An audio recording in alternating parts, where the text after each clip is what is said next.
determinista puro, el otro, el modificado, el otro, probabilístico, ¿no? Y cada uno de ellos tiene características para poder identificar, ¿no? El modelo determinista puro tiene como característica que la causa siempre va a ser necesaria y va a ser suficiente, ¿no? En cambio, el modelo determinista modificado tiene una causa necesaria, un complejo suficiente que se conforma de la causa necesaria y de las causas componentes o complementarias.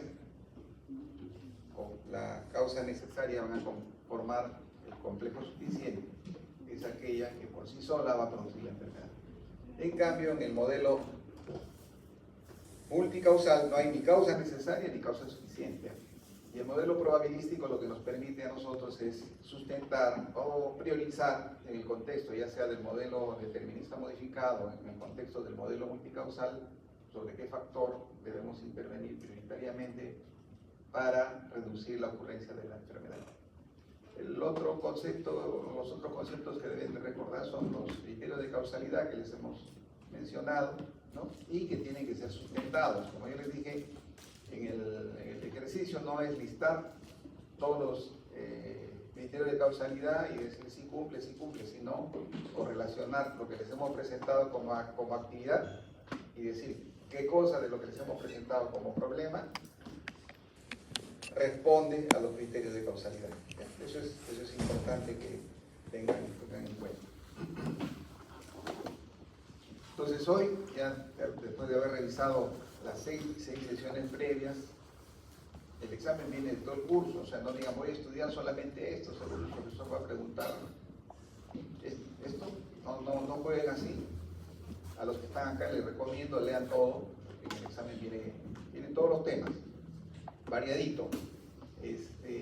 La otra recomendación o la otra indicación es que el examen tiene 5 opciones y siempre hay una respuesta correcta. O sea, no me pregunten, profesor, acá hay 2 respuestas. Si hay 2 respuestas, marquen la que ustedes consideren. ¿Por qué? Porque vamos a suponer que en un examen hay la respuesta A y en la respuesta C, la validamos las 2. De eso no hay problema. Pero siempre en el examen hay una sola respuesta correcta. ¿Qué otra cosa más? Traigan su calculadora. Ya les he dicho calculadora de simple, suma, resta, división y multiplicación. No van a necesitar sacar raíz cuadrada, elevar a la potencia, ni logaritmos, ni integrales. Entonces yo son de broma les digo, no exijan al papá, epidemiología me está exigiendo una calculadora científica. No necesitan científica, necesitan esa es la más simple, porque lo que quieren hacer es sumar, restar y dividir. Entonces ya también les voy diciendo que en el examen vienen preguntas para que ustedes analicen el contexto y luego calculen las medidas que corresponden, ¿ya? Entonces yo sé que el 100% de los que están acá van a aprobar, pues, no sé qué porcentaje de los que no están. Esas son las recomendaciones que les doy previo al examen. A la hora que lo citan, a la hora exacta. ¿Para qué? Para que entren con tranquilidad, llenen su tarjetita, se sienten tranquilos y puedan empezar el examen a la hora. Yo les digo, los 60 minutos de examen es bastante, ¿no? Antes tomábamos en 50 minutos, ahora les tomamos 60, ya hay bastante tiempo. No se preocupen también de traer hojita, papel, no se preocupen. Nosotros les vamos a dar una hojita para que hagan sus cálculos y para que anoten también sus claves. Entonces de eso no debe haber preocupación. Vengan con su identificación, no traigan nada más. Sus celulares, a los que les gusta traer celulares, y ponen en su mochila, apaguen antes de entrar al examen, porque después dejan encendido y comienza a sonar todo el tiempo del examen. ¿Qué otra cosa? Ya saben ya las señoritas con su cabellito recogido, si no les van a dar una liguita para que se recojan, con las orejitas libres. Tampoco les permiten, ya saben ustedes, entrar con saco, capucha, ni nada de esas cosas. ¿Qué otra recomendación previa al examen? Yo creo que básicamente va a ser su lápiz y su borrador, porque sí, a veces nos equivocamos, entonces podemos borrar. Terminado el examen, hacemos la revisión del examen. Y ahí concluimos el proceso de la primera evaluación. Ya luego dejamos las tarjetas en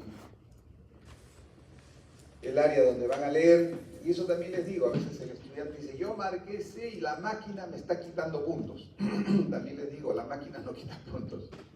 La máquina identifica lo que ustedes han marcado. Hacen reclamos, ¿no? Dicen, no, yo tenía 11 y ahora tengo 10.5. La máquina me está quitando los puntos, o la universidad me está quitando los puntos. Yo les digo, en todos los casi 30 años que tengo enseñando en la universidad, hasta ahora la máquina no se ha equivocado. Los que nos hemos equivocado somos nosotros los humanos. Entonces, marquen por eso marquen bien, y si se equivocaron, borren bien también, porque si no borran bien, sí puede haber la opción de que se pueda la máquina leer por lo otro, ¿no? Pero eso ya no es culpa de la máquina, es culpa de ustedes. Y eso sí ya no pasa al proceso de revisión, ¿no? Que revisen que acá yo había marcado y acá es más débil, ¿no? Entonces, tomen todas sus precauciones para que por problemas técnicos no estén desaprobados. O no arguyan de que por problemas técnicos están desaprobados. ¿Ya? Como les digo, el mensaje se lo doy a ustedes, que seguramente son los que van a aprobar. Estoy seguro que van a aprobar, se han aprovechado. Obviamente estoy entendiendo que todos los que están acá vienen a la sesión a escuchar pues, la clase, no a hacer fisiología, no a ponerse sus audífonos, a escuchar música. Entonces estamos todos atentos. Yo he visto muy buenos grupos en seminario que responden las preguntas, sustentan, y eso es lo que queremos. Porque si sustentan, quiere decir que han aprendido, pues, ¿no? Porque si leen lo que les ha resuelto el chat, no han aprendido. Pues eso también lo saben ustedes, ¿no? Ponen las preguntas y les resuelve el trabajo, el chat. Tienen esa ayuda, pero no debería ser así. Yo siempre les recomiendo, desarrollen ustedes la actividad, y está bien, como un profesor adicional, vengan a la inteligencia artificial, díganle, dime, esto está bien, ¿qué me falta hacer? Y así van aprendiendo. Pero si ustedes les suben el texto y les resuelven, no van a aprender nada. Y eso se nota cuando en la actividad sincrónica los profesores les preguntan y de verdad no contestan. Pues, ¿no? El que ha hecho sí sustenta, el que no ha hecho lee, le dice explícame y no explica. Entonces esas recomendaciones, como digo, seguramente para ustedes están de más, pero siempre se las hago a ustedes, a los puntuales, a los cumplidos, a los que están al día a día, para que sean portavoces y se lo digan a sus compañeros. Muy bien, entonces hoy vamos a revisar, luego de haber transitado por todas las 6 clases previas, vamos a revisar el tema de la epidemiología de las enfermedades transmisibles. Y esta es un tema que lo vamos a seguir viendo, pese a que cuando en las clases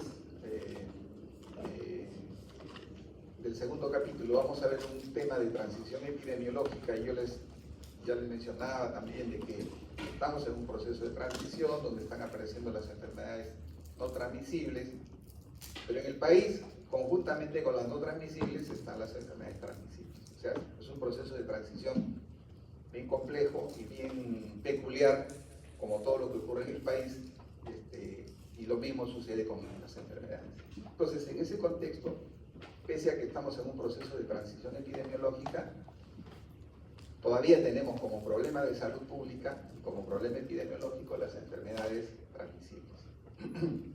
Enfermedades transmisibles que han sido conocidas desde hace mucho tiempo y que todavía nos generan problemas, ¿no?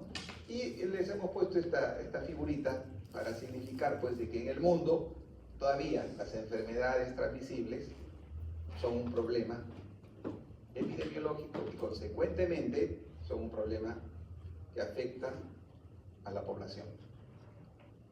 Y ahí les he puesto estas figuritas para que vean, miren, ahora con la microscopía cómo se puede ver las características que tienen los microbios, los colores, el aspecto que tienen. Y les he puesto esto, lo último que ustedes han vivido. Antes de esto apareció este otro, que es el MERS, el virus del síndrome respiratorio del Medio Oriente, que nos transmiten los camellos también, ¿no? Transmiten los camellos, son enfermedades transmitidas por los animales. esta de acá, tosferina, que estamos hablando de manera frecuente, y sobre todo en la zona del oriente, donde ha producido un número importante de muertes, y sarampión, que todavía a veces en ciertas circunstancias nos ponen en problema, o ponen en problema al sistema de salud. Entonces, en realidad, el tema de las enfermedades transmisibles todavía es un problema importante. ¿Y por qué es importante? ¿Y por qué es el que debemos de conocer? Porque estas enfermedades se transmiten fácilmente. Y la otra cosa que ha cambiado con respecto a antes es este tema de la globalización en términos de el transporte. O sea, ahora en 18 horas podemos estar en Europa.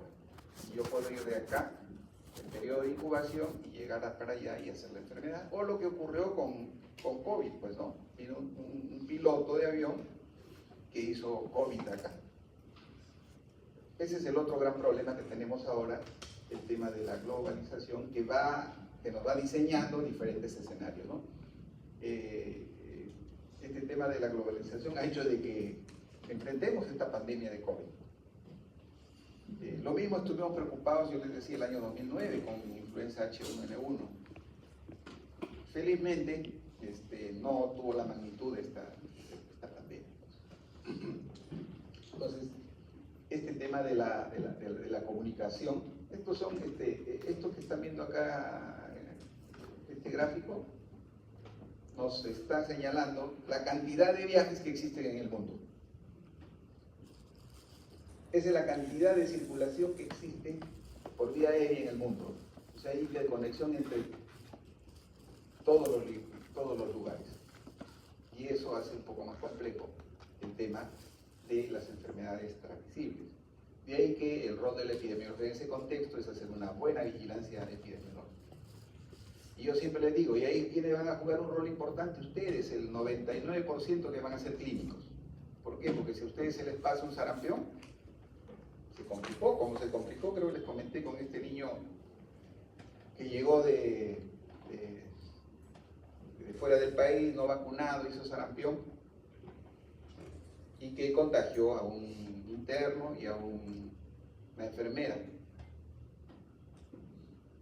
Entonces, el tema es complejo. Pero si detectamos, a partir del conocimiento de ustedes, detectan oportunamente el caso, se va a poder hacer la investigación epidemiológica, se va a poder hacer el aislamiento correspondiente y consecuentemente se va a poder cortar lo que vamos a realizar hoy día, que se llama la cadena de transmisión. Estos son los puntos que vamos a tratar. Y ahí recordarles esto, pues, ¿no? Hay una serie, ya vimos en la introducción, una serie de enfermedades y que son causas importantes, causas principales de muerte y consecuentemente de discapacidad. Vemos que el VIH todavía sigue siendo un problema de salud pública por la cantidad de muertes que ha producido. ¿Cuántas muertes ha producido COVID? Más o menos, en el lapso que hemos tenido. 7 millones de muertes, ¿no? 7 millones, un poquito más, 7 millones de muertes. Yo les decía, gracias a que la tecnología ha mejorado, en menos de 2 años se tuvo la vacuna, seguramente fueron 7 millones. Porque la gripe española produjo entre 40 y 60 millones de muertes en el mundo. VIH todavía sigue produciendo, ha cobrado 36.300.000 vidas desde que empezó. 1,5 millones de personas mueren de tuberculosis cada año.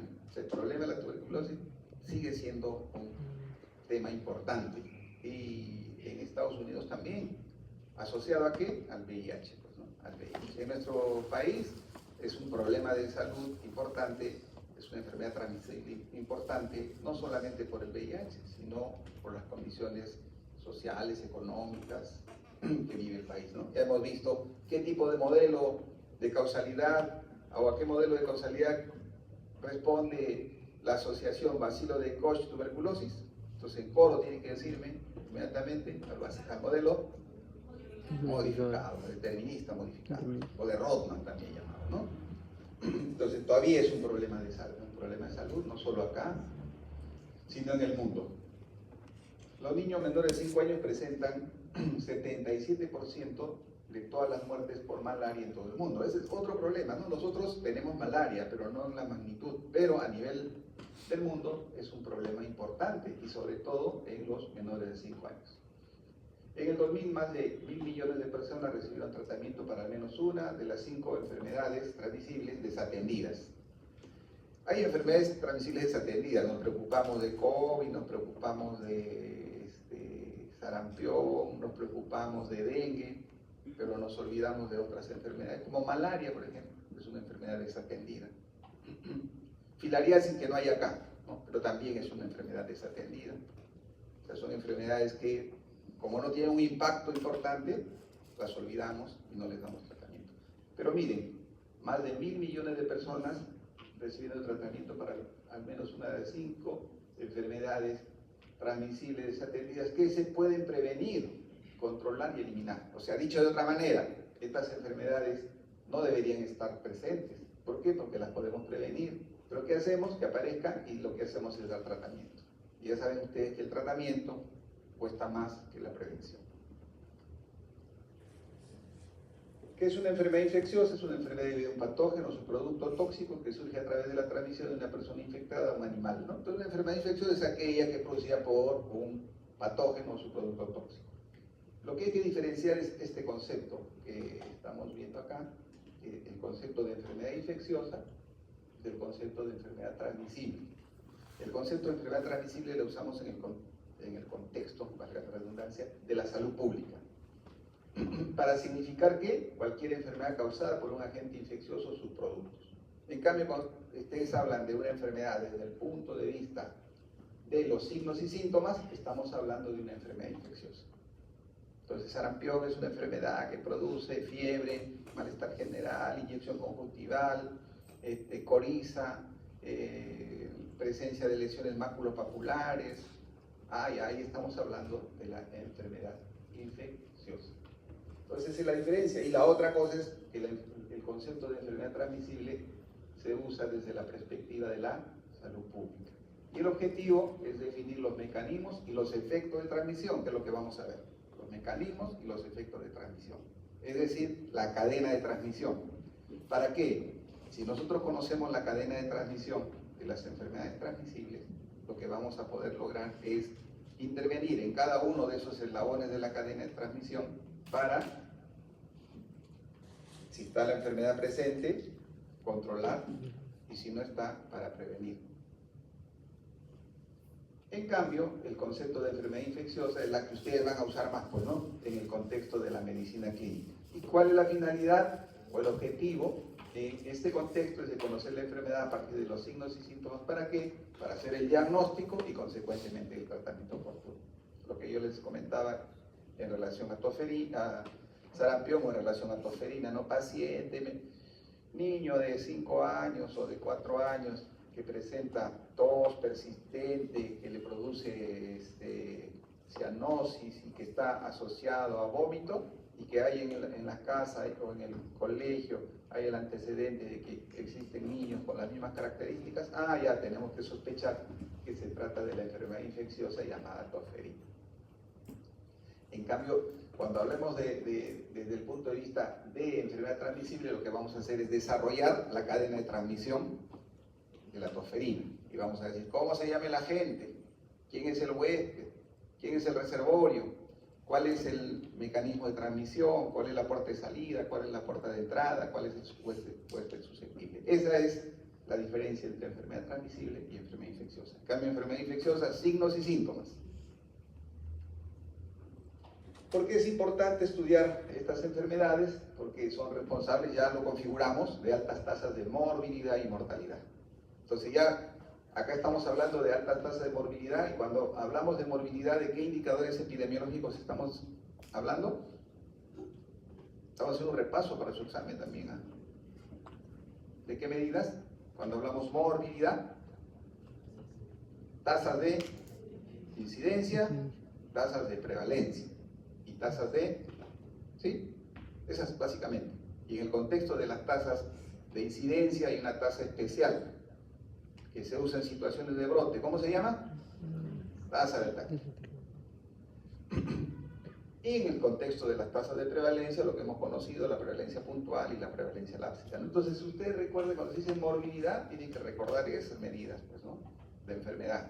Y cuando hablamos de mortalidad, todas las que hemos hablado: tasas de mortalidad, mortalidad general o bruta, mortalidad específica, mortalidad proporcional, tasas de letalidad, ¿cierto? Todo eso hemos tratado. No habiendo tratado todavía el tema de la tasa de mortalidad estandarizada, ¿no? Que también es una tasa que, cuando queremos comparar poblaciones, tenemos que usar tasas de mortalidad estandarizada para que sean comparables. Y ahí les digo que la tasa de mortalidad bruta no es un buen indicador para comparar entre países, entre regiones, entre pueblos. ¿Por qué? Porque la tasa de mortalidad bruta se ve afectada por la edad. Entonces tenemos que hacer el ajuste con respecto a la edad para que las dos poblaciones tengan la misma estructura por edades y no se vea afectada, y ahí sí podemos comparar. Luego, importancia de su estudio.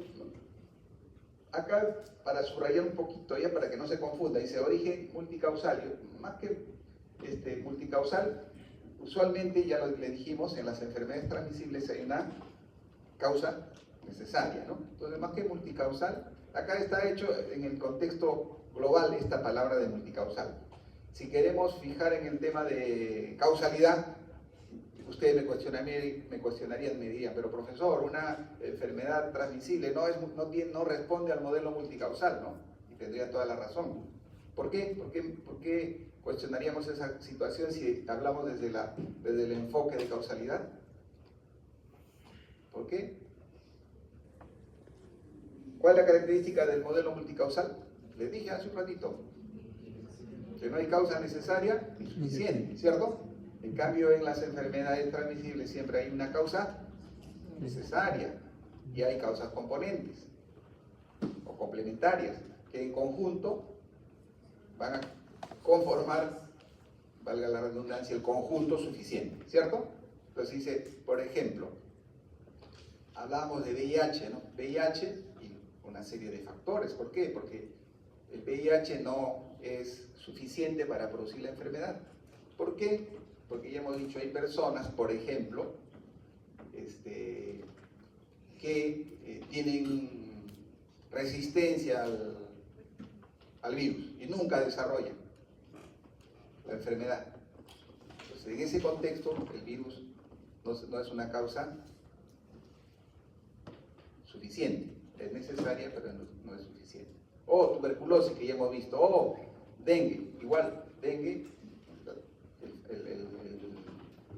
el virus del dengue es la causa necesaria, pero el no tener una vivienda adecuada, el no tener agua potable, el tener un nivel educativo inadecuado van a ser factores que en conjunto con la causa necesaria van a desencadenar la enfermedad, ya que en conjunto se va a formar eso que les hemos mostrado, que son los pastelitos. Ese gráfico que les hemos mostrado, ese es el gráfico que caracteriza al modelo determinista modificado. ¿Por qué? Porque para que se produzca la enfermedad tiene que estar completo el pastel. O dicho de otra manera, tiene que estar llena la botella, el vaso. Si el vaso no está lleno, no se produce la enfermedad. Entonces, está el virus, no se produce. Entra un factor, como no se llenó el vaso, no se produce. Tiene que entrar otro factor hasta que se llene el vaso. Cuando se llene el vaso, se produce la enfermedad. Y ese vaso lleno es lo que representaría el conjunto suficiente, que es aquel que por sí solo va a producir la enfermedad. Entonces, si nos ponemos a discutir esto desde la perspectiva de la causalidad, diríamos: pero profesor, desde la perspectiva de la causalidad, estas enfermedades no tienen un origen multicausal, ¿no? Sino acá estamos hablando desde la perspectiva de estas enfermedades, que tienen múltiples factores para producir la enfermedad. Y la otra importancia es de que son susceptibles de ser controladas y erradicadas. Y ya vamos a hablar a qué nos referimos: control, eliminación, erradicación. Son conceptos que tienen que ver con los niveles de las medidas de morbilidad que tienen las enfermedades. Esto también recuerda de que existen elementos que están entrelazados para que se produzca la enfermedad. Y este modelo o esta triada, ¿qué corresponde? ¿Qué triada es? Triada ecológica. Y esta triada ecológica la vemos en el contexto de la historia natural de la enfermedad. ¿En qué periodo? Periodo prepatogénico, ¿no? Donde hay la interacción de la gente, del huésped, del medio ambiente. Y acá eso es lo que les hemos caracterizado: el agente, el virus del dengue, el huésped susceptible en estas condiciones. Miren las condiciones. Pues, ¿no? Por eso yo les decía, si analizamos dengue, el modelo al que responde el virus del dengue y la enfermedad del dengue es al modelo determinista modificado, porque hay factores condicionantes como este tipo de vivienda, como vivir cerca a un lugar donde se pueden reproducir los vectores, estar en estas condiciones. Y las condiciones medioambientales que permiten, ¿no?, que este vector, que es el que transmite, esté en un número importante. Entonces, para que se produzca la enfermedad en el contexto de las enfermedades transmisibles, debemos de tener en cuenta que se enlazan una serie de elementos, y uno de esos elementos son el agente, el huésped y el ambiente, que el desequilibrio va a producir la enfermedad. Ahora, ¿cómo es la enfermedad también, no? Por eso yo les decía, ustedes dicen a veces epidemiología, pues no tiene nada que ver con lo que hacen ustedes. Sí tiene que ver, porque esto es lo que tienen que saber. Cuando hay la exposición del huésped a la gente, hay una característica, o se va a producir estas tres condiciones. No va a haber infección, va a haber colonización, o va a haber infección directamente, o a partir de la colonización se va a producir infección. ¿Y eso de qué va a depender? Va a depender, pues, de la respuesta de la gente, del huésped frente a la gente, ¿no? Si la respuesta de la gente, del huésped es más o menos, si es adecuada, no va a haber infección. Si es que es más o menos adecuada, va a haber colonización. Y si no es adecuada, va a haber la infección.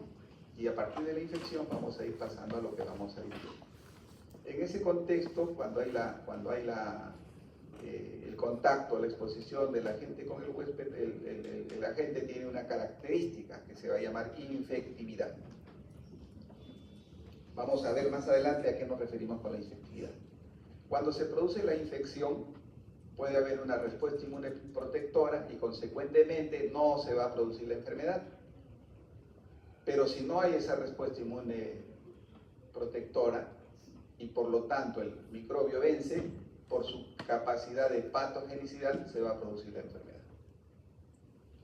Sí, además de ello, una vez que ocurre la enfermedad, ocurre una respuesta inmune protectora. Ya cuando se produjo la enfermedad va a haber la recuperación. Si no ocurre eso, vamos a pasar a la fase severa. ¿Y eso de qué va a depender? Va a depender de la virulencia del microorganismo. Entonces ya vamos viendo tres conceptos: infectividad, patogenicidad y virulencia. Luego si va a la parte severa, en la fase de resolución, o se va a recuperar completamente o se va a recuperar con secuela.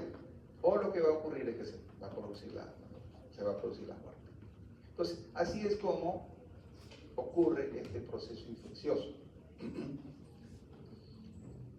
Y si queremos estructurar, podemos incluso ver, pues, periodo prepatogénico, periodo patogénico y acá la fase de resolución. Pero así es como se comporta una enfermedad o un agente infeccioso cuando ingresa a un ser humano.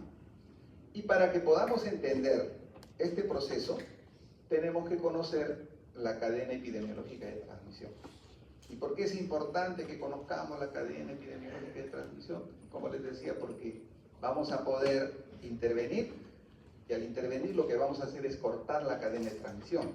Al cortar la cadena de transmisión, lo que vamos a conseguir es evitar que se produzca la enfermedad y consecuentemente controlar la ocurrencia de esta.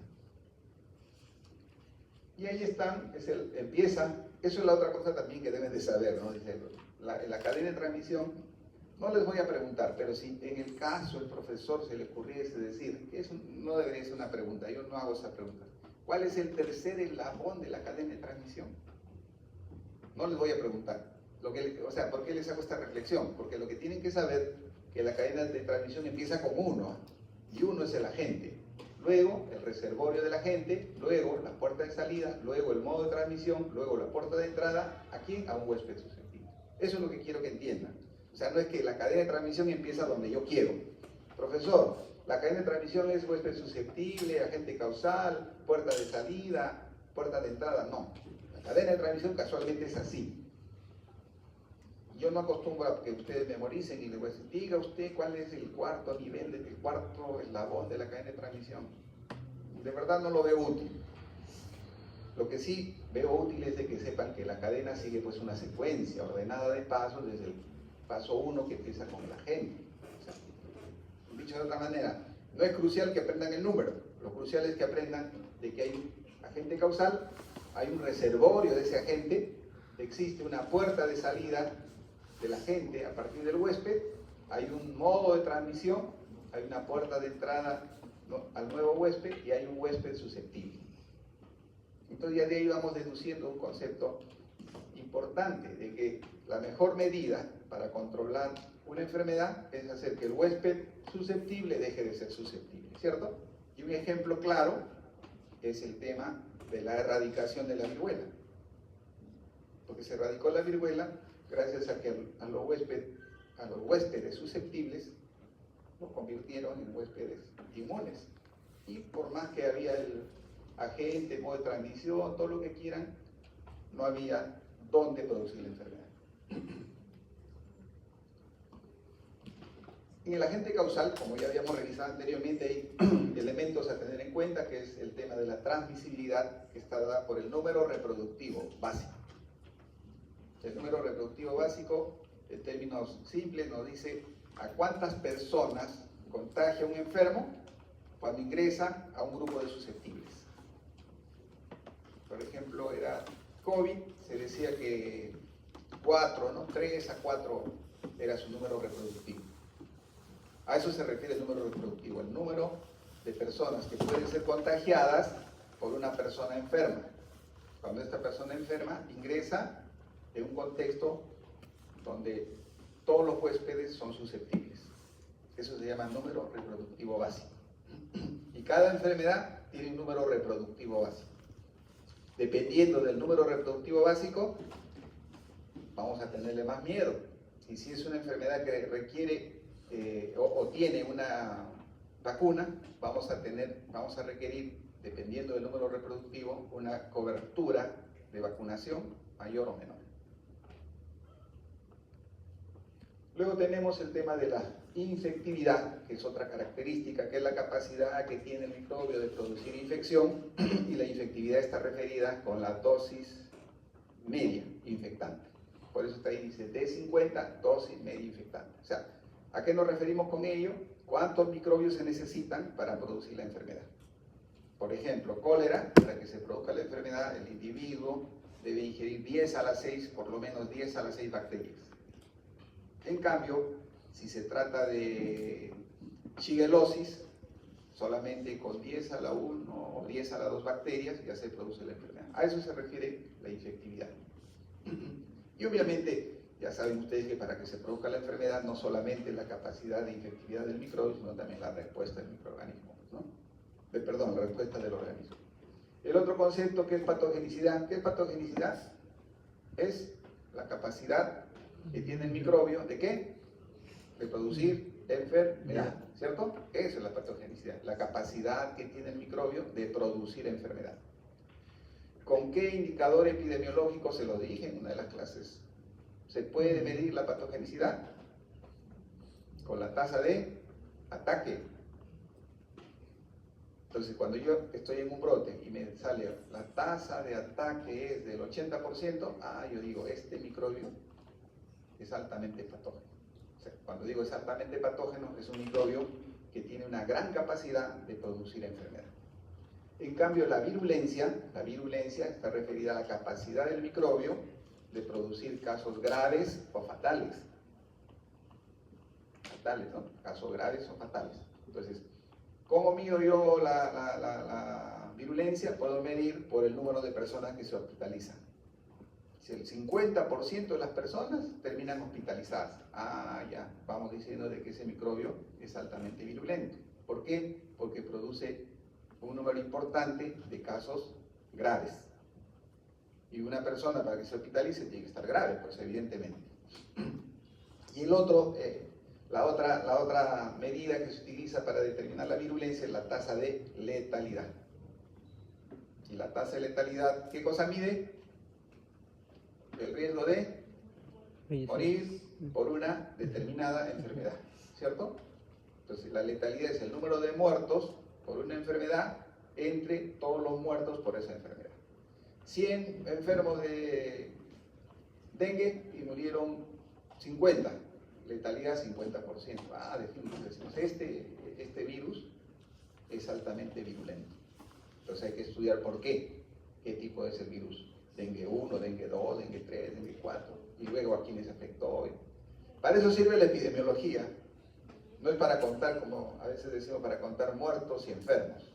No, es para que luego, a partir del análisis, podamos también tomar decisiones. ¿Decisiones para qué? Para que la salud pública las implemente en el contexto poblacional. Mutagenicidad es la capacidad que tiene el microbio de mutar, de cambiar, ¿no? Y lo hemos visto con COVID, pues no estamos asustados, y ahora ya mutó el virus, y estamos ya en el alfa, estamos en el beta, estamos en el omega, y todos estamos asustados, ¿no? Y decía el omega, ahora el omega se transmite ya no como el otro, puedes transmitirte con la mirada, ¿no? Estamos asustados. Además, produce ya no, y el periodo de incubación ya no son 10 a 12 días como era el inicial, ahora son 5 días. Esa es la mutagenicidad, una característica que tiene el microbio de cambiar. Seguramente todo esto ha ocurrido a lo largo de la historia, sino que ahora, como hay tecnologías, se identifica, pues. ¿Por qué los virus mutan? El virus de sarampión, todos los virus mutan, pues, ¿no? Sino que ahora, como podemos estudiarlos paso a paso, minuto a minuto, y desagregar cada uno de los elementos, sabemos que existen las mutaciones. Pero es una característica que tienen los microbios.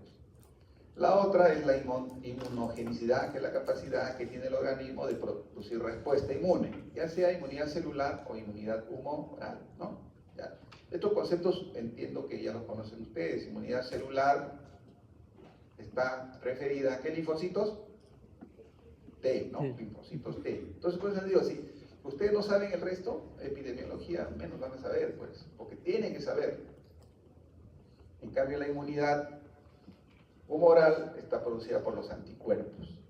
Y eso también es útil que sepan. Yo les di un ejemplo cuando hablamos de historia natural y le dijimos cómo nos sirve desde el punto de vista práctico conocer la historia natural.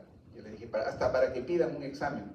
¿Por qué? Porque ustedes ya saben que cuando se habla de la inmunidad celular, lo primero que se incrementa en inmunoglobulina es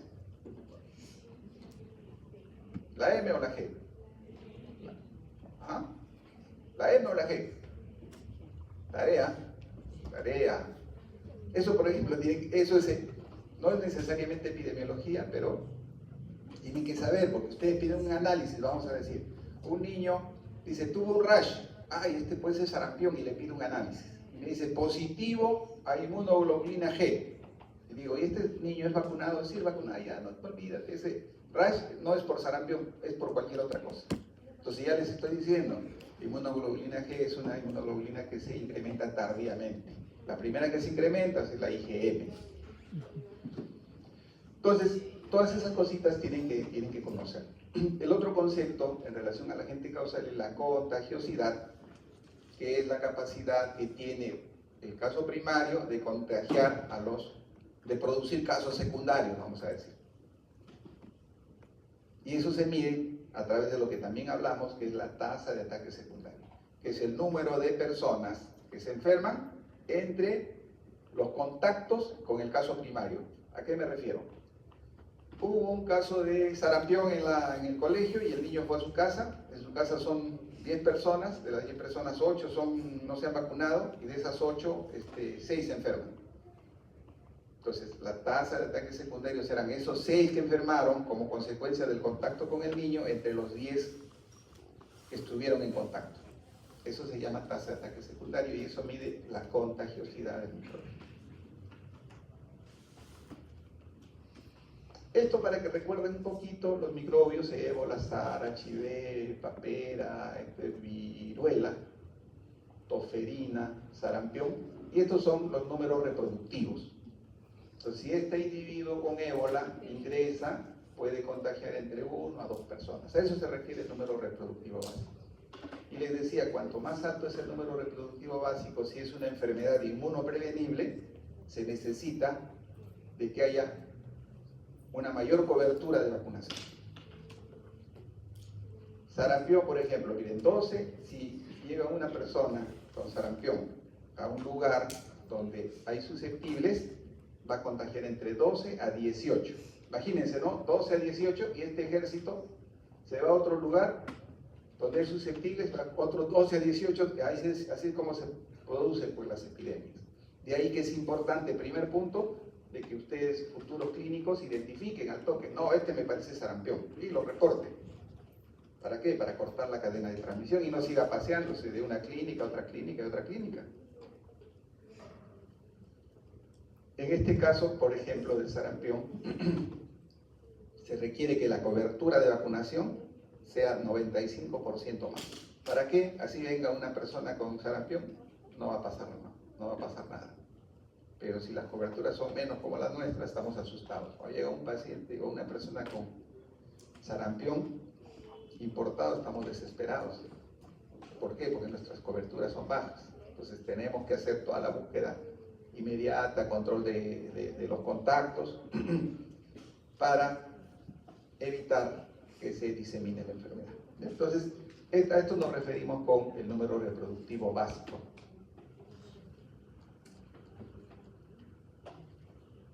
Luego, el otro tema que debemos de recordar es de que la enfermedad tiene un espectro, pues no es que todo el que se enferma se muere, o todo el que se enferma se recupera totalmente, o todo el que se enferma hace enfermedad inaparente, ¿no? Hay un espectro, o sea, una variabilidad en la presentación de la enfermedad, y hemos querido caracterizar de esta manera.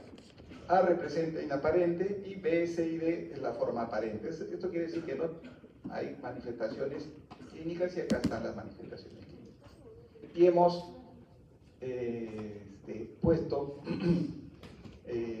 la fórmula que sería, teniendo en cuenta el espectro de la enfermedad, de la patogenicidad. Sería la enfermedad moderada, grave o fatal, o sea, todos los enfermos entre toda la población, ¿cierto? Eso es lo que les decía. En cambio, la virulencia son los casos graves más los casos fatales entre los que hacen la enfermedad aparente. Esa sería la virulencia, ¿ya? Los que se mueren con respecto a los que hacen la enfermedad, ¿cierto? Ahí está expresado. Eso es lo que significa este gráfico del espectro de la enfermedad. Y así es el espectro de la enfermedad. Tuberculosis, ¿no? Da bastante, un número importante de casos inaparentes. Esto es enfermedad leve, moderada y casi pocas severas. Tétanos, no da inaparente, da leves, da moderados, bastantes muertitos, y en cambio la rabia humana todos se mueren, ¿no? Eso lo saben. Aunque hay descripción de que 1 o 2 casos se han salvado, pues, ¿no? Pero ya epidemiológicamente se comporta así. También, tómenlo así, porque sí, pero profesor, yo he leído de que en tal sitio se aplicó un tratamiento y se salvó. Y hay otro reporte también se salvó. Pero en términos generales, desde la perspectiva epidemiológica, uno que se salva, como dicen, una golondrina no hace el verano, ¿no? Entonces, uno que se salva. Entonces, la rabia, todos se mueren. Por eso que es importante, pues, que cuando también estén ustedes haciendo su internado y llegue un paciente mordido, no le limpien la herida y le digan váyanse a su casa, no se preocupen.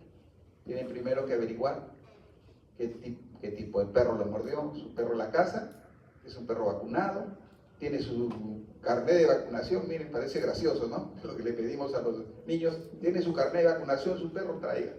Entonces, ahí solamente hay que hacerle la limpieza, curación, no hay que suturar tampoco las heridas de mordedura y controlarlo. Pero si es un perro callejero, hay que vacunarlo. Si es un perro que le mordió los genitales, le mordió la palma de la mano, le mordió la cara, le mordió la cabeza, hay que tener sumo cuidado. Si es desconocido, con mayor razón, en esas circunstancias incluso no solamente le ponemos la vacuna, sino le ponemos también la inmunoglobulina, ¿no? Entonces esas cosas, por ejemplo, es lo que tienen que conocer ustedes. Entonces lo que hacemos en epidemiología, nuevamente les digo, no está lejos de lo que hay. La otra cosa en epidemiología, tienen que llenar la fichita epidemiológica. Y para esto tienen que conocer cuántas vacunas, dónde se vacuna.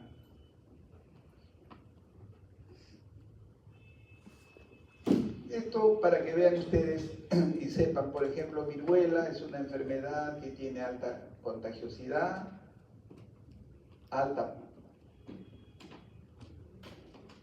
patogenicidad y alta virulencia, ¿no? La viruela tiene todo elevado, contagiosidad, patogenicidad y virulencia. En cambio, tuberculosis, lo que habíamos dicho, ¿ven? Contagiosidad baja, patogenicidad baja y virulencia baja. No mata, pues, ¿no? Por eso llega un paciente, por ejemplo, con hemoptisis al hospital, y eso les va a pasar a ustedes. Si no es una hemoptisis masiva, me decía, ya señora, dele su antitusígeno y venga mañana por consultorio. Obviamente si no está descompensado, ¿no? O un paciente que tiene un derrame, va a llegar, le toman una placa, está todo el pulmón lleno de agua, y el paciente está de lo más bien, vamos a decir, no está con dificultad respiratoria. Entonces, ese paciente que le vas a decir, váyase nomás, vaya por consultorio para que le den su tratamiento, su esquema de tratamiento. ¿Por qué? Porque ya vemos de que tiene baja virulencia, ¿no? Y muy baja contagiosidad, lepra, patogenicidad, baja la lepra. Van viendo ustedes que la tasa de ataque secundaria de la lepra es muy baja, ¿no? O sea, es poco probable de que porque yo le dé la mano a una persona con lepra me enferme, sino que desde la Biblia hemos visto que a los que tenían lepra los separaban, pues no, ya la enfermedad, que no podían, ni te ponían incluso hasta ¿cómo se llama esto? ¿Qué hace sonido? Una campanita, para que ahí está, viene, todos aléjense. Pero van viendo ya desde el punto de vista científico, la lepra tiene baja contagiosidad y baja patogenicidad.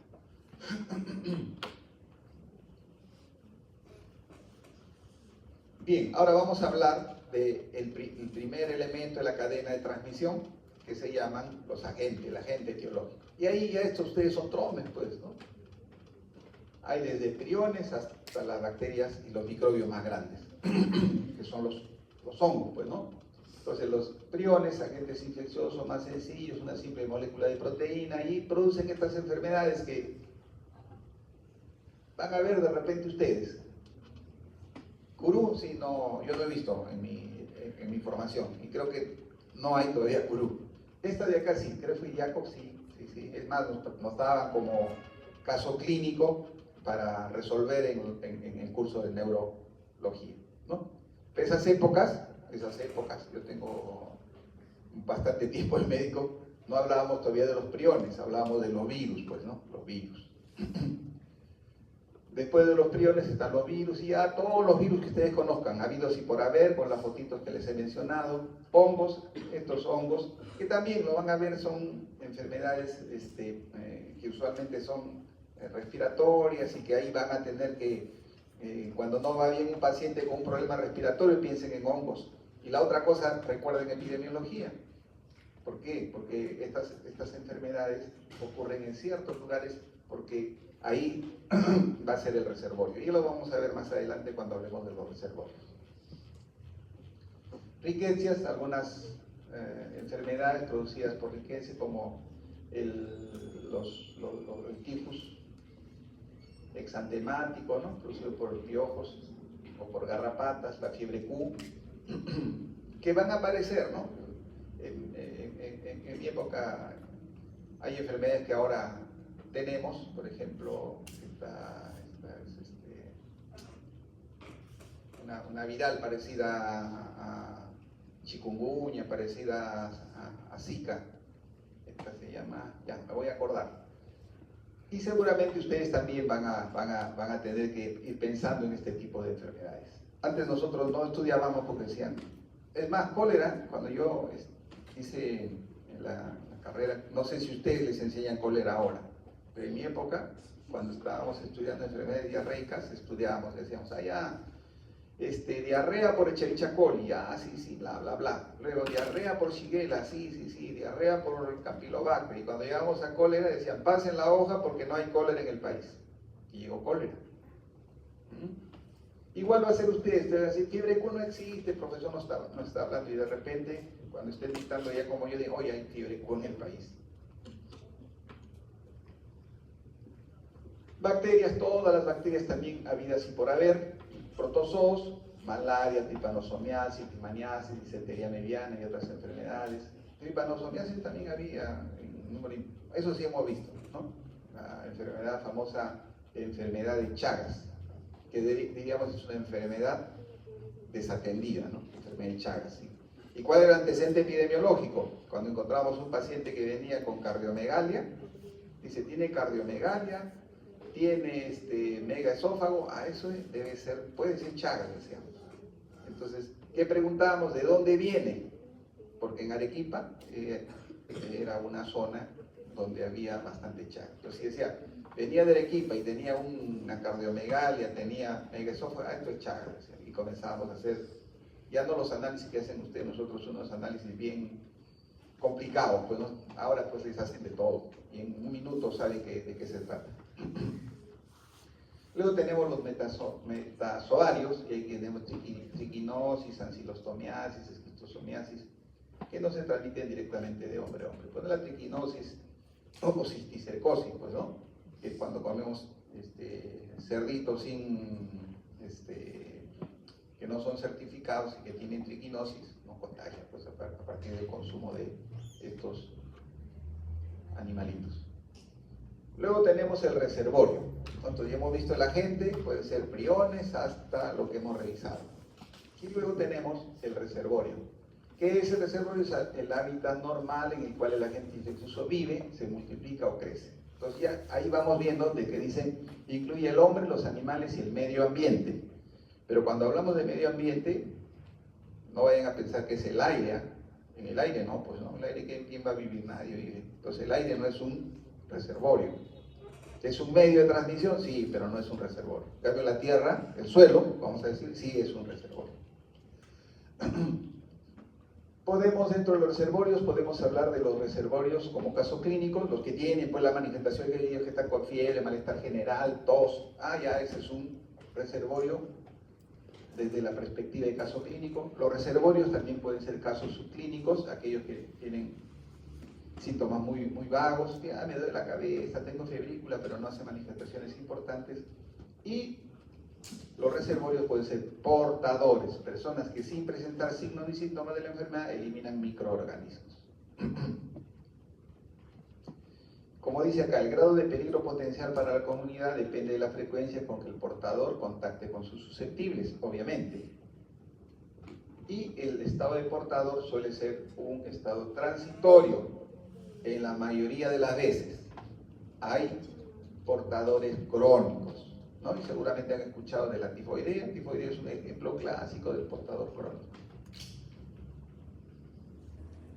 ¿Cómo clasificamos a los reservorios? Aquellos que presentan infección inaparente, son casos subclínicos, individuos que tienen una infección pero no muestran signos ni síntomas. Y ahí están los ejemplos que les he puesto. No es así, la poliomielitis, de cada 100 infectados, 1 hace la enfermedad paralítica, 4 la enfermedad no paralítica y 95 hacen infección inaparente. Entonces, si tienen infección inaparente, estos son una fuente importante de contagio, ¿no?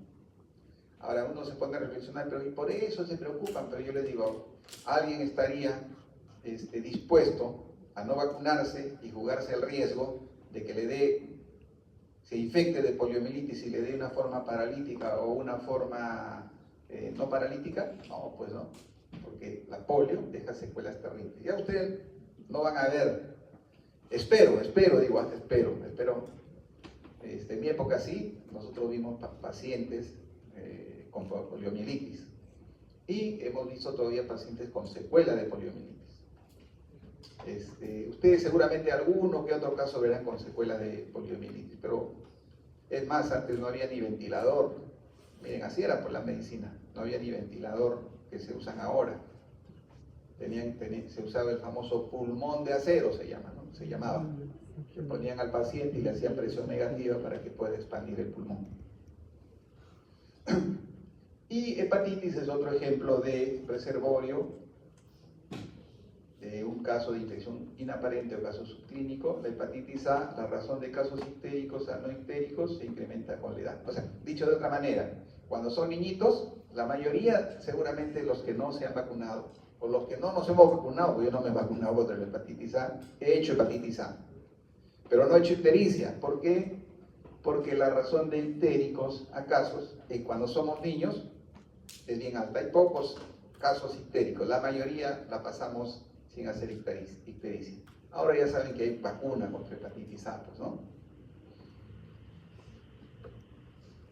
Luego tenemos el portador en periodo de incubación, personas capaces de transmitir la infección previa al inicio de los signos y de los síntomas de la enfermedad. Entonces esto también se entiende, ¿no? ¿Qué es el periodo de incubación?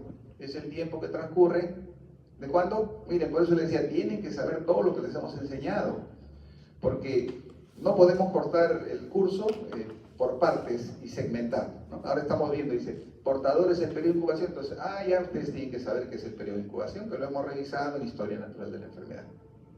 Entonces, el periodo de incubación es el tiempo que transcurre, ¿desde cuándo? Desde que ingresa el microbio hasta que aparece el primer signo o síntoma, ¿cierto? Es el periodo de incubación. Entonces, en ese periodo no hay síntomas ni signos. Y hay personas que en ese periodo pueden contagiar. Y ahí tenemos hepatitis B, y ahí dice, no, la sangre de la persona infectada puede ser infectiva hasta 3 meses previos al inicio de la ictericia. O sea, si alguien tiene hepatitis, por eso también importante la recomendación, vacúnense contra la hepatitis B. Tienen que ir súper vacunados cuando van al hospital, con sus dosis completas. Y si se pinchan con un paciente, reporten. Porque no, pero no estaba ictérico. Miren lo que dice, ¿no? La hepatitis la podemos transmitir, o se puede transmitir, la B, 3 meses previos al inicio de la ictericia. La otra, la rabia, el virus puede estar presente en la saliva 5 días antes del inicio de los síntomas. Obviamente en la saliva del animal, pues, del perrito, ¿no? Entonces el virus puede estar presente en la saliva 5 días antes del inicio de los síntomas. Ay, mi perrito está bonito, ¿no? Y de repente cambia de carácter y te mordió. Y después ya comienza con la hidrofobia. Dice, pero no, todavía no estaba enfermo y me mordió. Pero miren, la rabia 5 días antes del inicio. O sea, hay portadores en periodo de incubación. Uno de ellos, hepatitis B. Luego tenemos los portadores convalecientes, individuos que después de experimentar una enfermedad aguda continúan siendo infecciosos durante y después de su recuperación. Eso es, por ejemplo, tifoidea, ¿no? Tifoidea, se recuperan y pueden todavía ir eliminando. Y estos, si eliminan por más de un año, ya se van a convertir en esto, en portadores crónicos. Individuos quienes continúan albergando el agente infeccioso por un año más. Y se encuentra en la tifoidea y en la hepatitis viral B, fundamentalmente. Y acá hay una fotito de Mari Tifoidea, así se llamaba esta señora, era una empleada que iba a las casas a dar su servicio. ¿Qué ocurría? Donde iba ella se moría la gente. Y a ella no le pasaba nada, entonces se sospechaba de que ella podría estar haciendo algo, entonces fue investigada.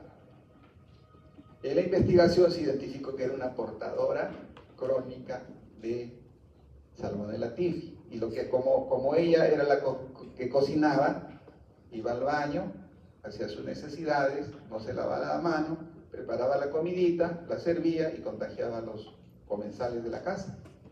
Y ellos, susceptibles, enfermaban y algunos morían. Entonces la historia de ella es que al descubrirla, le negaron de que ya podía hacer esa labor, pero siguió y identificaron que había muerto en otra casa. Finalmente terminó siendo apresada, pues, ¿no? Esa es la famosa historia, es un caso pues reportado, clásico, de una portadora crónica. Y así se comportan las portadoras crónicas. Por eso ahí está en el periódico, ¿no? Dice María Tifoidea, la llamaba, ¿no? María Tifoidea. Y acá les traigo ya de manera gráfica para que recuerden los conceptos que hemos revisado en Historia Natural, ¿no? En Historia Natural tenemos acá Esto es el periodo de incubación, ¿cierto? Y esto de acá, yo les dije, periodo de latencia utilizamos ¿en qué situaciones? Cuando hablamos de enfermedades no transmisibles, les dije. Pero, también les dije, pero en enfermedades transmisibles también se usa el concepto de periodo de latencia. ¿Y qué significa el periodo de latencia? Y aquí está explicado, miren. El periodo de incubación es el tiempo que transcurre desde que la persona entra en contacto con el microbio hasta que aparece el primer signo y síntoma. Eso está gráfico. Esta es la historia natural de la enfermedad, ¿no? Día cero dice, y este es el periodo de incubación, y este es el periodo de latencia. Este es, una vez que tiene el periodo de incubación, aparecen los signos y síntomas y hacen las manifestaciones clínicas. Esta enfermedad, llamada ébola, transmite solo cuando empiezan los signos y síntomas. Entonces el microbio está acá, en esta parte. Cuando empieza el primer signo o síntoma, recién comienza a volverse infeccioso. Entonces, en ese escenario, el periodo de incubación y el periodo de latencia coinciden, ¿no? Coinciden. ¿Por qué? Porque la persona recién contagia cuando hace manifestaciones clínicas. Y eso corresponde a ébola. Y es un ejemplo de reservorio cuando el caso clínico es un caso clínico agudo. Se está desarrollando la enfermedad. Hay portadores en periodo de incubación. Y miren, y aquí está la diferencia entre lo que es periodo de incubación y periodo de latencia. Entonces dice, este señor está en periodo de incubación. Después, recién empieza la enfermedad, ¿cierto? Pero antes de que empiece la enfermedad, ya está transmitiendo. ¿Y qué enfermedad es esa? ¿Qué es esto? Varicela, ¿no? Ya está contagiando, miren. ¿Se dan cuenta? Entonces, acá el periodo de incubación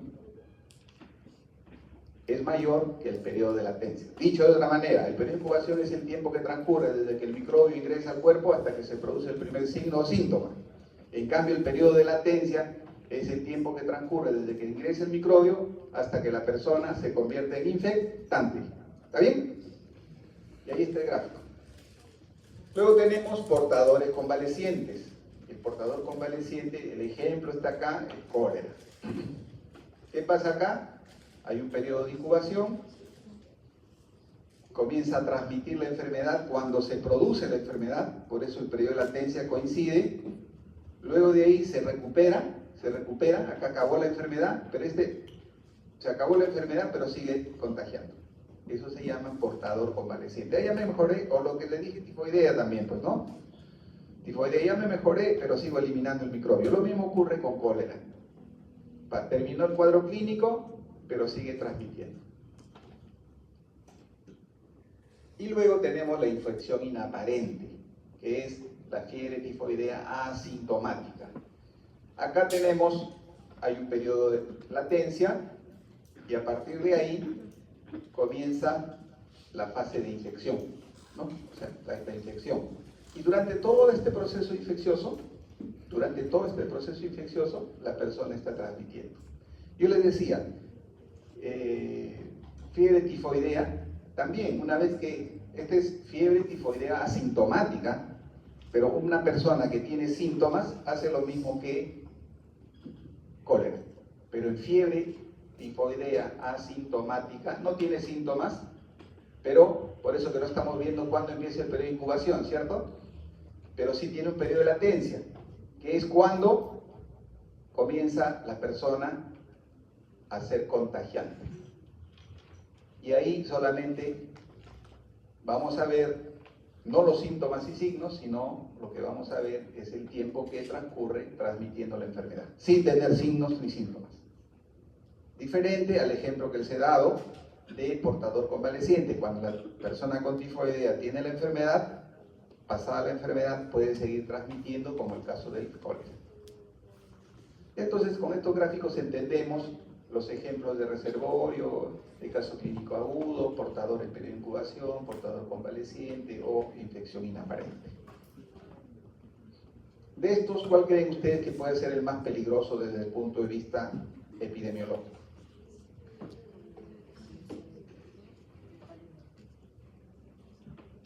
¿Cuál creen? O sea, la pregunta va en el contexto de quién me alejaría yo en estos 3 casos, en estos 4 casos, y de quién no me alejaría. Si hablamos de que se transmite porque estamos cerca, ¿no? Ya haciendo poniendo un ejemplo. Claro, ¿no? El inaparente, pues, ¿no? Como yo no sé qué tiene, sigo y me está contagiando, me está contagiando. En cambio dijo, no, ella ve, tiene, oye, está enfermita, aléjate. O este de acá también, mira, está enfermo. O este de acá. Luego de ahí sería este de acá, el portador en periodo de incubación, que es más o menos como este inaparente, ¿no? Porque entró el microbio, no contagio, mejor dicho, ya comienza a contagiar, pero no tengo signos ni síntomas.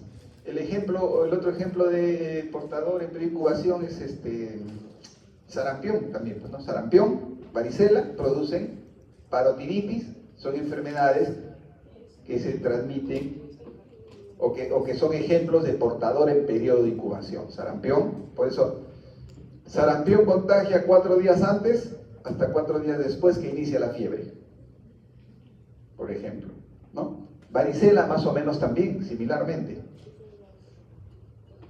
Y parotinitis de manera igual. Esos son ejemplos de portadores en periodo de incubación. Listo. Y acá les traigo ya los ejemplos de reservorios animales. Ya lean con paciencia, acá peste, por ejemplo. Miren, esto, ¿saben de dónde lo saqué? Hay un librito en su Clinical Key Student. Hay un librito de enfermedades infecciosas. Y está así. Estas son las gráficas que tiene el libro. Si pueden revisar, denle una miradita y ahí para que sepan. Peste, por ejemplo, ¿no? La rata, ¿eh? La rata con su pulga, ya no se van a olvidar nunca, porque acá les dicen el mecanismo o el reservorio, les hablan el tratamiento en una gráfica. Rabia, ya está el perro, ¿no? No solo el perro, aquí están todos estos animalitos, mapache, murciélago, zorro, mofeta, ¿no? Qué bueno, acá tenemos, sí, murciélago tenemos, claro. Los hematófagos, pero son los mapaches, no hay. Zorro también tenemos. Mofeta, yo, bueno, no he visto, aunque sí, ahí en la sierra le llaman zorrillo, ¿no? Zorricial. Ajá.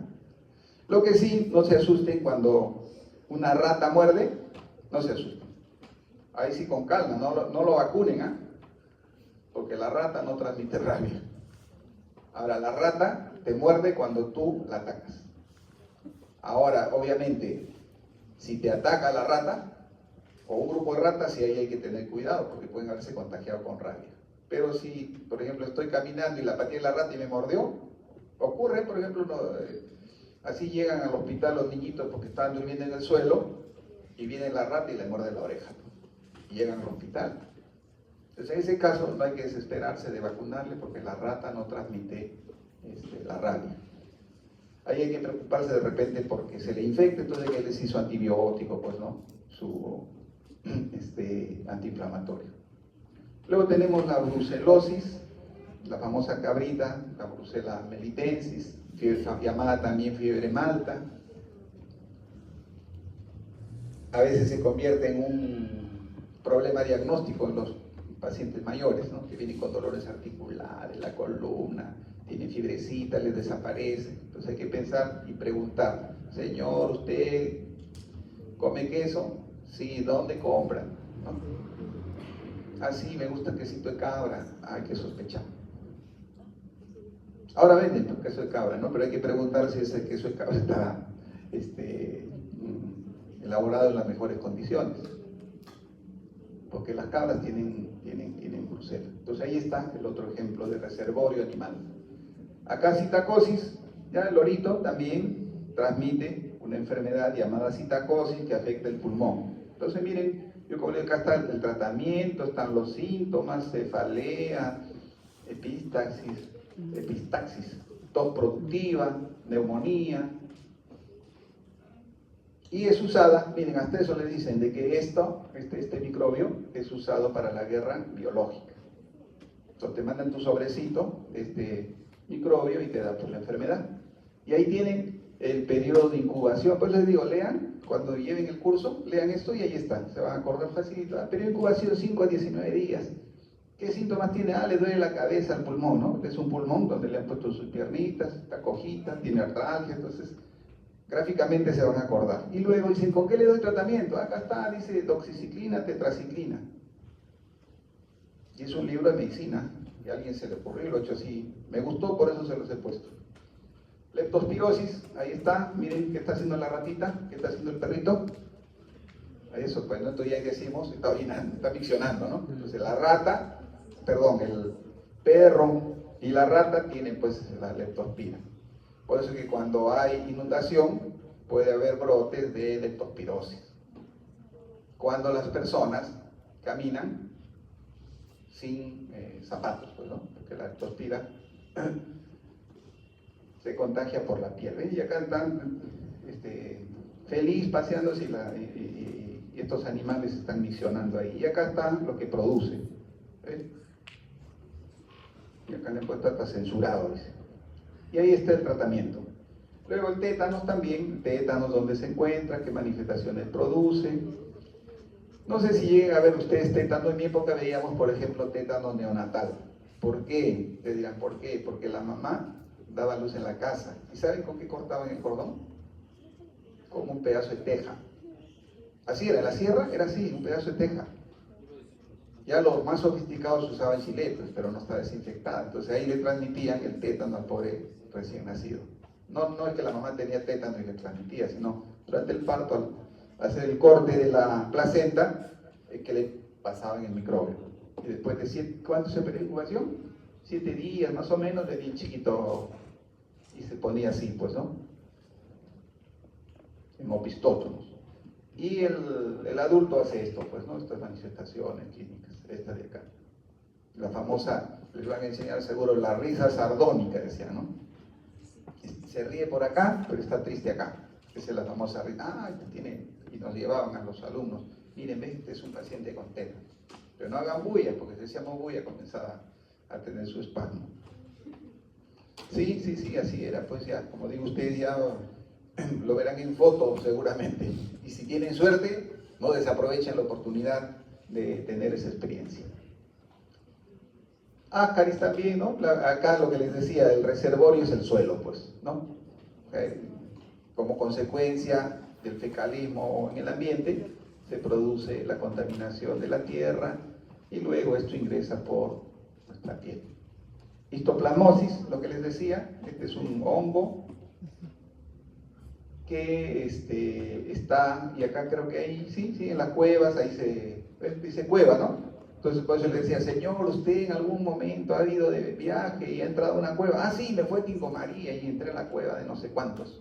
Ah, ya, entonces hay un antecedente importante para ir pensando que se trata de histoplasmosis. Luego esta enfermedad sí no la tenemos nosotros, esta es la famosa enfermedad de los legionarios que ocurrió en Estados Unidos por la legionela, ¿no? Una legionela que se encontró en el aire acondicionado, una bacteria, es un microorganismo que se reproduce en un medio acuoso. Fueron estos legionarios a una convención y enfermó un número importante.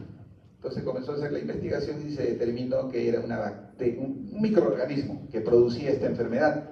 Y como afectó a los legionarios que estuvieron en esta convención del año 1976, le llamaron la enfermedad de los legionarios.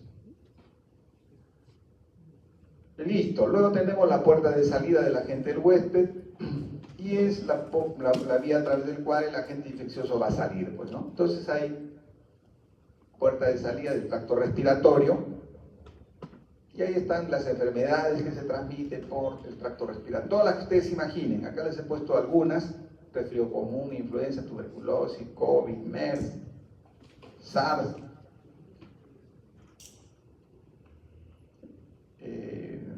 neumonía. Y miren lo que dice acá. Por eso también fue un poco complicado el controlar cuando nosotros decimos, oye, pero cuando vino el cólera, vieron más de 300.000 casos en el país y nuestra letalidad fue bien bajita. En cambio, cuando vino COVID, hemos tenido un número importantísimo de casos y una mortalidad elevada. Claro, la mortalidad sí debió haberse, no debió haber sido tan alta, ¿no? Pero la contagiosidad sí, porque miren, dice, la enfermedad es causada por agentes que usan esta puerta de salida, son más difíciles de controlar.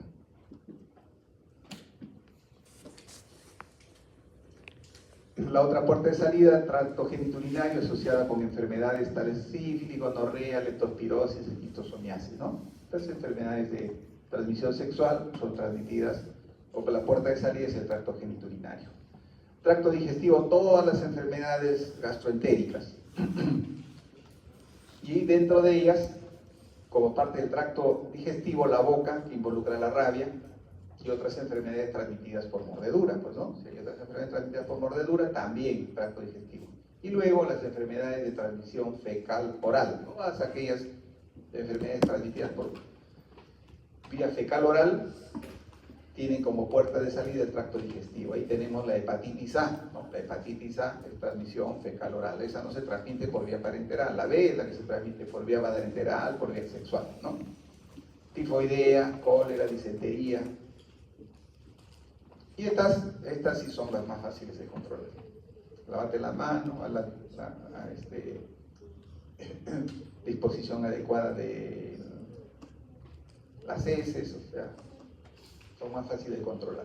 Esto también seguramente explica lo que ocurrió en la epidemia de ¿qué? ¿Estudiada por quién? ¿Qué enfermedad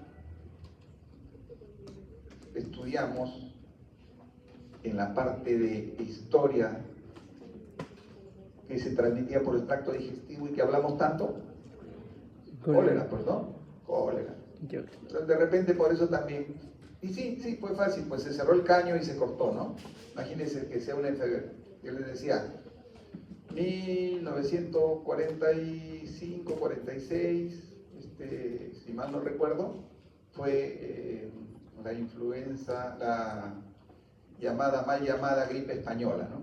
Respiratoria, mató 40, 60 millones de personas, ¿no? Y no se pudo controlar fácilmente. En cambio por eso las del tracto digestivo son las de más fácil control. En cambio las de transmisión respiratoria son las de más difícil control. También se puede transmitir por la piel, la viruela, la varicela, la sífilis en los estadios primarios y secundarios son ejemplos de enfermedades con lesiones superficiales que sirven como puertas de salida. Y el modo transplacentario de la madre al feto, saber pues que eso, ¿no? Que la placenta no es completamente efectiva contra los agentes. Y dentro de las enfermedades está la rubiola, por eso que se vacunó en un determinado momento a 20 millones de personas en el país, porque un tema complicado era la rubiola congénita, ¿no? La rubiola congénita trae mucha discapacidad al niñito, pues, ¿no? Desde ceguera hasta compromiso neurológico. Entonces con eso se ha reducido, ya casi no se ve rubiola congénita. Sífilis poco. Hepatitis también ya no, porque ustedes saben, ¿a qué edad se vacuna contra hepatitis B? Eso también tienen que ir repasando, jóvenes, ¿no? Porque ya ustedes en la casa, seguro, me ocurría a mí también, ya creen que uno que está en tercero y es médico, ¿no? Y te preguntan todo, ¿no? Ahí la reunión dice, ay, mira, mi hijito tiene esto, ay, tu hijito ya es médico, ay, ¿qué me podría decir? Pues lo mínimo que tienen que saber, de verdad les digo, es el tema de vacunación, porque esa es una pregunta frecuente. Entonces, ¿vacuno a mi hijito o no vacuno a mi hijito, no? Entonces, recuerden que hepatitis B ahora se vacuna al recién nacido, ¿no? Antes no se vacunaba a los 2 meses, 4, 6, ¿no? Ahora al recién nacido, y luego a los 2, 4 y 6 meses.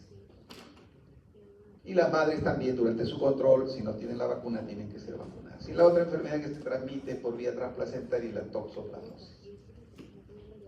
Luego tenemos los modos de transmisión. Hay dos grandes modos de transmisión: el modo de transmisión directo y el modo de transmisión indirecto, o directa o indirecta, ¿no? El modo de transmisión directa es contacto directo. ¿Qué enfermedad se transmite por contacto directo?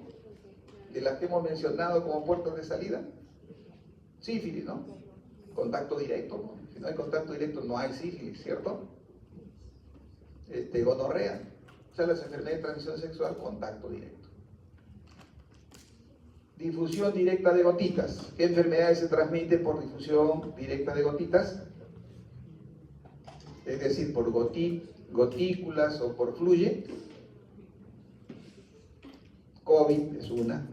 Influenza.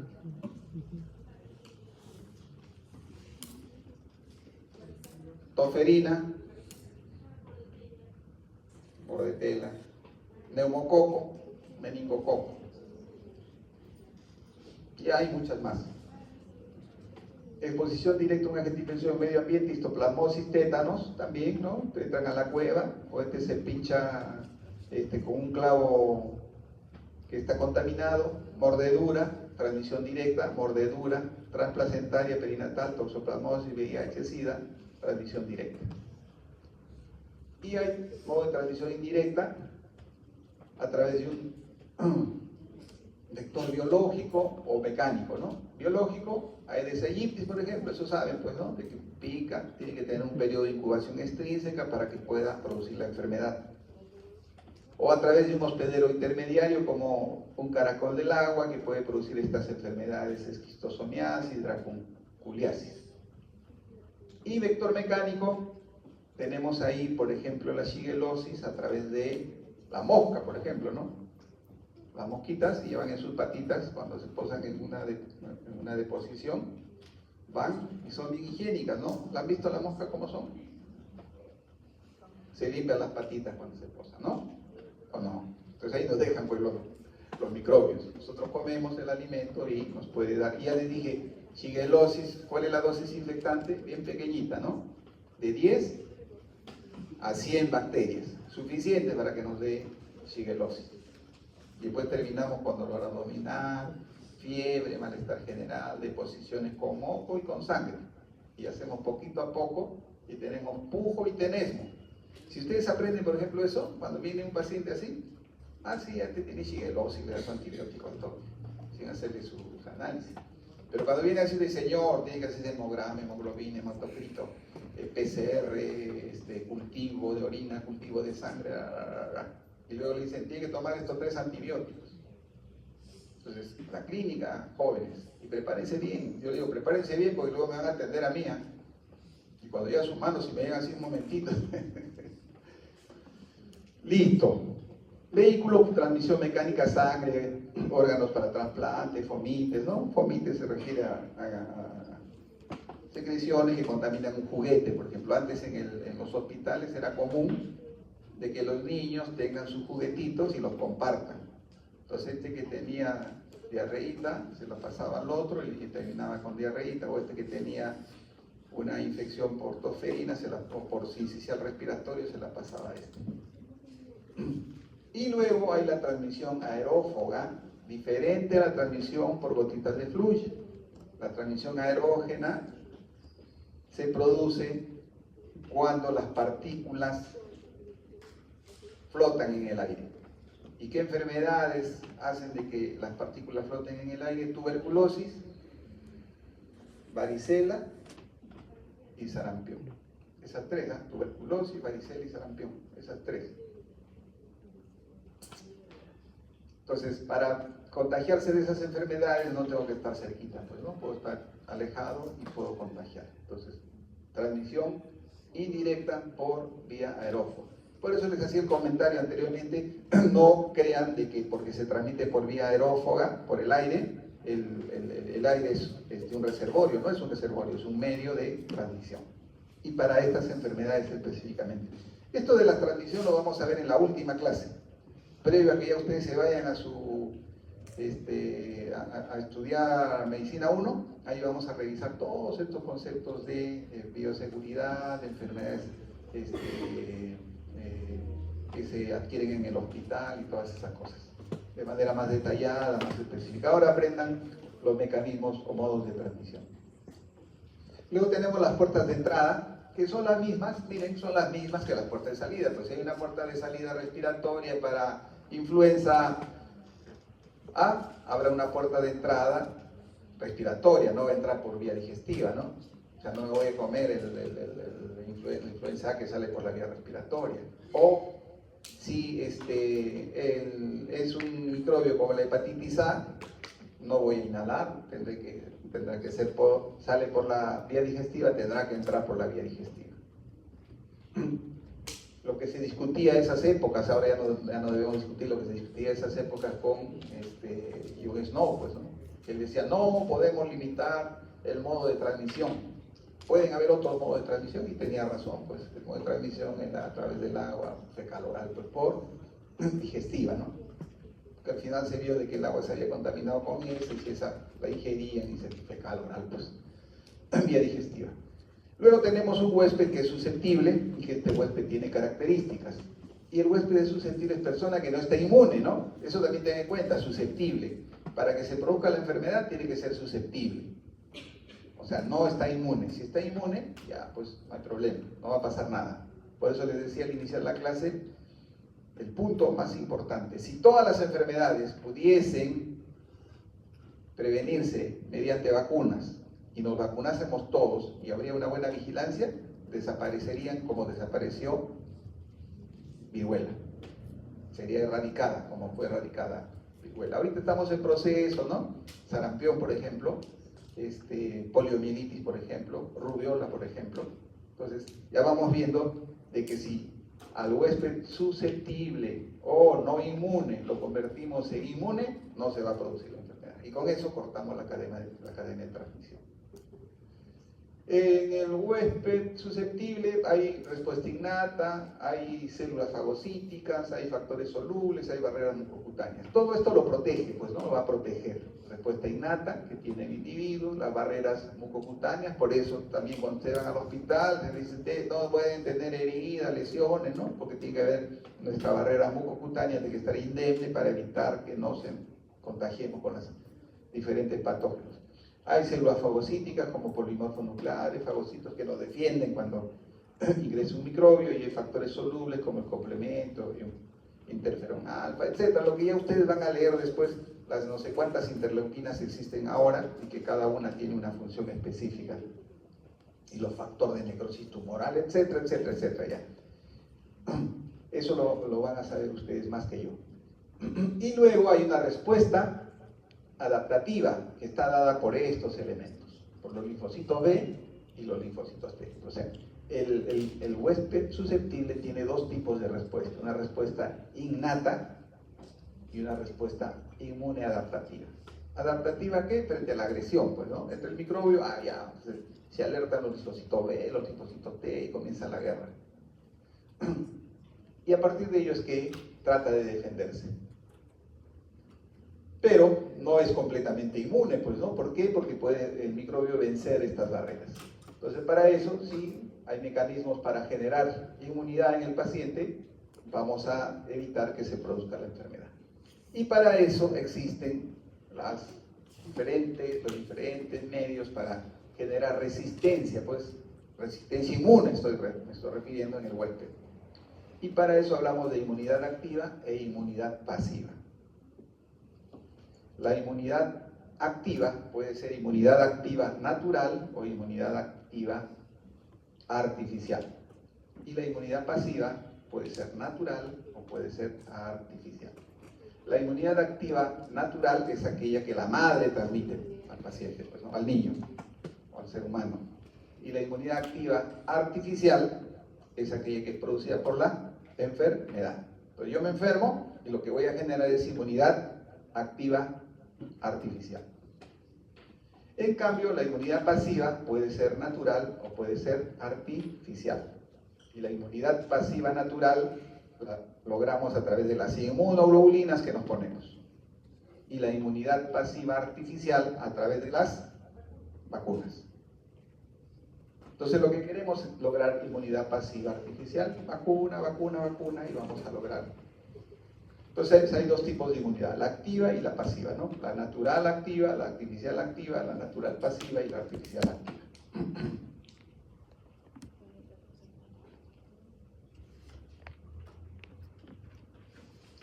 Bien, en ese contexto vamos a hablar de los temas de control, eliminación y erradicación. De manera resumida, dice, similares para el control de una enfermedad, deben haber medidas para evitar la transmisión, es decir, cortar la cadena de transmisión, debe haber vacunación y deben haber drogas antivirales específicas. Esos son los pilares para el control de enfermedades. ¿Qué es el control? Es la reducción de la enfermedad, miren lo que dice, hasta niveles en que dejen de constituirse un problema de salud pública importante. Dice, dengue, la tasa de incidencia de dengue es de 50 por 10.000 y es un problema de salud grave. Cuando yo llego a controlar, cuando voy a decir que se ha controlado, quiere decir de que de 50 por 10.000 he bajado a 1 o a 0.5 por 10.000. Que ya no se convierte el tema de dengue en un problema de salud pública. A eso se refiere, reducir la enfermedad hasta niveles en que deje de constituir un problema de salud pública importante.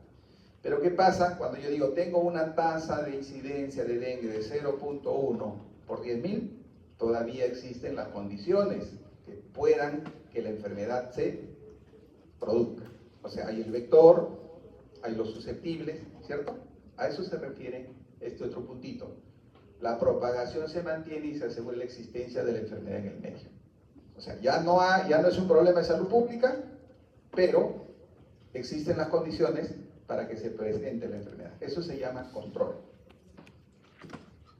Hay una serie de medidas de control, por ejemplo, frente al foco, y las medidas de control se aplican cuando se produce pues una epidemia, ¿no? Ahí, o cuando se produjo ya el problema de salud pública, se entiende, ¿no? Entonces, medidas frente al foco son medidas de emergencia y de valor transitorio, es competencia del clínico y del epidemiólogo. Nuevamente, en futuros clínicos, dice, las medidas de control, competencia del clínico y del epidemiólogo. ¿Por qué creen ustedes del clínico? Por lo que les dije, ¿no? Si a ustedes se les pasan los casos, ¿qué tratamiento le vamos a hacer? ¿Qué control vamos a hacer? Por eso dice acá, diagnóstico inmediato. No se me pase y el paciente se pasee por todos los lados y esté en contacto con 100, 200, 300 personas y recién lo detecte. Pues, diagnóstico inmediato. ¿Para qué? Para hacer un tratamiento correcto y, sobre todo, la notificación precoz. Porque si no funciona esto, no hay epidemiología. Yo siempre les digo eso ahí en el hospital, también les digo, si ustedes, colegas, no detectan y se nos pasan los casos y no llenan la ficha epidemiológica, vamos a cerrar la epidemiología de ahí. Porque no va a haber, pues. Y eso deben entender, que la epidemiología funciona porque funciona el clínico, funciona el epidemiólogo y funciona el laboratorio. Si no, no va a funcionar. Y miren, clave, las medidas de control, componente clínico, competencia en clínico. Una vez que tengo esto, la notificación precoz, ya viene el componente epidemiológico. Para identificar los contactos, para aplicar las medidas de control, ustedes para tratar desde el punto de vista individual, pues al paciente, ¿no? Y contribuir a que se corte la cadena de transmisión. Hay medidas permanentes dirigidas a reducir el riesgo de enfermedad en la comunidad, acciones de saneamiento si corresponden o acciones de inmunización que van a permitir el control. Luego tenemos el otro concepto que es eliminación, situación donde ya no existen casos de la enfermedad, pero aún persisten las causas potenciales que podrían producir. Por ejemplo, la presencia de Aedes aegypti. Y luego, el concepto de erradicación, donde ya no existe la enfermedad. Y ahí hemos visto que una de las enfermedades, y acá está la noticia de esa época, dice 1980, ¿no? La viruela ha sido erradicada definitivamente del planeta. Noticia. La única enfermedad erradicada. Nos asustamos cuando vino qué enfermedad, ¿qué se le parece? Ya la otra, que último estuvimos asustados, que ya incluso no debemos llamarla así, dijimos. Monkey. ¿Viruela del mono? Viruela del mono, ¿no? Dice, no digan viruela del mono, viruela símica, no sé, a ver. Todos nos hemos vuelto susceptibles, ¿no? Porque cuando vino la SARS-CoV-2 dijimos, la gripe china, dijimos, ¿no? Protestaron, pues. Porque dice, no podemos estigmatizar a los países. Entonces, no es SARS-CoV-2. Son las políticas, pues, ¿no? Pero antes, como yo les digo, no había eso, pues nos hemos quedado con la fiebre española. ¿Saben ustedes que la fiebre española no se inició en España, no? Lean la historia. Le pusieron ahí porque como España era un país neutral, dijeron, no, esta es la fiebre española, y no les va, porque imagínense, querían que la fiebre, esta gripe se inició en uno de los que están en contienda, complicado, ¿no? Entonces, España era un país neutral y le pusieron a la fiebre española, pese que ahí no se inició esa gripe española, mal llamada ahora, pues, ¿no? Fases preparatorias, hay fase de ataque, fase de consolidación y fase de mantenimiento, ¿no? Preparatoria, la magnitud, extensión, de ataque, acciones masivas sobre la gente, reservorio, mecanismo de transmisión, fase de consolidación, medidas radicales de control de vehículos o vectores y mantenimiento, vigilancia de las enfermedades. Estas son las fases para la erradicación. Y porque la otra pregunta dice, pero profesor, usted habla tanto que se ha erradicado viruela, ¿y por qué no se erradican las otras enfermedades? Porque no se dan las condiciones que se dieron para erradicar la viruela. ¿Y qué condiciones se dieron? Fueron estas. Alto nivel de cooperación internacional. Todos estaban preocupados en que se elimine, se erradique la viruela. Todos los países. Eso no ocurre ahora. La otra condición que ocurrió, el uso de vacunas estables, potentes y baratas y de fácil administración. Otra condición que ocurrió para que la viruela sea erradicada. Y la otra, que se hizo búsqueda activa de casos individuales y focos. Entonces, cuando se juntan estos tres elementos, se va a poder lograr la erradicación, no solo de la viruela, sino de las otras enfermedades. Pero ya ven ustedes de que ahora tenemos vacunas estables, potentes, baratas y de fácil administración, pero ¿qué tenemos? Y ahora con esto de las redes sociales, pues se ha vuelto en una epidemia, vamos a decir. ¿Qué cosa es? Los antivacunas, pues, ¿no? Entonces tú dices, no, cuando COVID, no, te están poniendo un chip, salía, ¿cierto? No me vacunes, ¿o no? Sí, y a veces hasta nosotros lo creemos. O te magnetiza el cuerpo, decían, y sacaban una chica que se ponía una cuchara y se le pegaba, le han vacunado contra, iguales con sarampión, iguales con varicela y con todas las vacunas. Por eso que en Estados Unidos tenemos, y en Francia y en los países desarrollados tenemos brotes, pues que luego pagamos las consecuencias nosotros, porque allá no quieren vacunarse por el tema de estos temas de antivacunas, ¿no? También tienen ustedes que saber que las vacunas de 1 millón, de 2 millones, sí, pues va a producir un evento supuestamente atribuido, severo, pero ahí viene lo siguiente desde la perspectiva de la salud pública. Si tú te enfermas, tu riesgo es 10. Si te vacunas, tu riesgo de que fallezcas o quedas con secuelas es 10. Pero si tú te vacunas, tu riesgo es 0.05. Entonces ya tú decides, ¿no? Sino que se hipertrofian los eventos que ocurren, también ustedes como médicos tienen que saber, no decir, no, la vacuna no produce nada. No, sí, pues, pero ya les estoy diciendo, es una eventualidad rarísima. Y si sopesamos entre el vacunado y el no vacunado va a tener 10 veces más de morir o 100 veces más de morir que uno vacunado. Entonces ahí ustedes también juegan un rol importante en promover la vacunación, ¿no? Pues la vacunación, como nunca en el país, las vacunas son certificadas. Antes, en mi época, teníamos dudas, ¿no? Ahora no gasten con sus familiares 200, 250 en una vacuna. Se van al centro de salud y le ponen todas las vacunas gratis. Y son buenas. No hay las que no hay, ya pónganselas, pues, porque no hay, ¿no? Por ejemplo, meningococo no hay. Y no hay porque no tenemos problemas epidemiológicamente de esa enfermedad transmisible. Listo, entonces esas fueron las condiciones que hicieron de que la viruela se erradique, ¿no? Y que si se dan estas condiciones, evidentemente las otras también serán erradicadas. Ahora vamos a hablar de las medidas generales de control, dependiendo de la cadena, del eslabón de la cadena de transmisión. Entonces, ¿qué acciones podemos tomar frente a la gente? Obviamente el tratamiento específico, ¿no? ¿Para qué? Para eliminar el agente infeccioso. Control de contactos, decíamos, pues, ¿no? ¿Para qué? Para que no se siga diseminando la enfermedad. Si estuvo en contacto hay que vigilarlo. ¿Por cuánto tiempo vigilamos a una persona que esté en contacto con un enfermo? No me digan el número, díganme el concepto.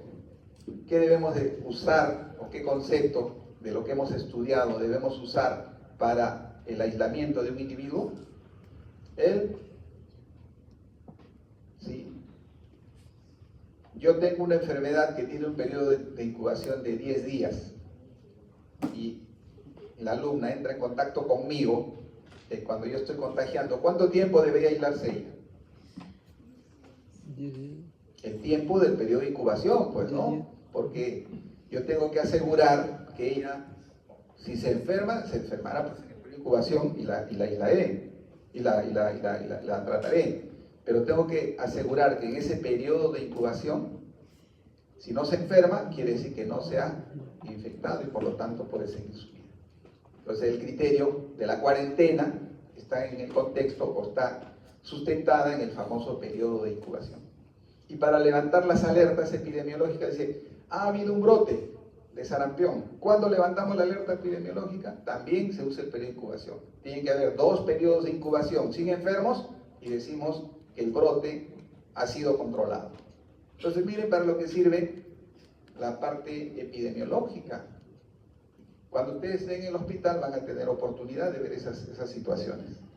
Entonces, las acciones para el agente infeccioso, tratamiento, control y quimioprofilaxis. También hablamos de quimioprofilaxis la vez pasada, ¿no? ¿Se acuerdan?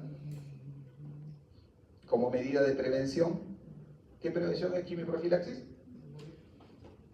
¿Qué prevención? Entonces revisen. Luego tenemos el reservorio. ¿Qué hacemos frente al reservorio? Aislamiento del hombre enfermo, cuarentena, o sea, si el hombre está enfermo, hacemos aislamiento. Estás enfermo, te aíslas, pues, ¿no? Y eso es lo que deberíamos hacer también acá. Estoy con tos, he empezado hoy día, estoy con fiebre, tos, y tengo clase, yo les sugiero, o bien, si es una enfermedad respiratoria, y están en condiciones de venir, vengan, pero pónganse su mascarilla. Lo ideal sería que ocurra esto, aislamiento. Me voy, no, hoy día no voy pues, a clase. Y presenta su certificado, obviamente, ¿no? Porque también, si no, les penalizan. Y si es un portador, identificado que es un portador, hacemos la famosa cuarentena.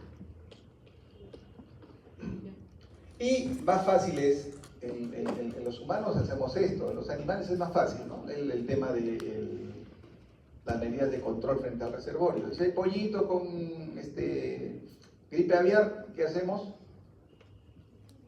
Eliminación.